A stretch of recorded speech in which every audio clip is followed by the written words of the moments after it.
अध्यक्ष जी, माननीय मंत्री जी के द्वारा उप स्वास्थ्य केंद्र कोर्थू के लिए जो भी सकारात्मक उत्तर दिए गए हैं, मैं उससे पूर्णतः संतुष्ट हूँ। एक छोटा सा निवेदन है कि वहाँ पे मुझे एक MBBS डॉक्टर, क्योंकि 40,000 लोगों की आबादी है, उस पर निर्भर करती है। और दूसरा एक घनश्यामपुर सामुदायिक स्वास्थ्य केंद्र है, जिसके लिए मैंने प्रश्न भी डाला हुआ है कि वहाँ पे जितने भी रिक्त स्थान है उसको ध्यान में रखते हुए डॉक्टरों की नियुक्ति की जाए। ये मेरी एक छोटी सी रिक्वेस्ट है।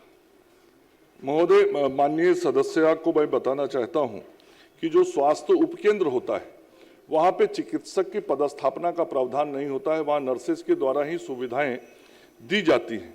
और वहीं पे कोर्थू पंचायत में ही अतिरिक्त प्राथमिक स्वास्थ्य केंद्र कोर्थू भी स्वीकृत है महोदय।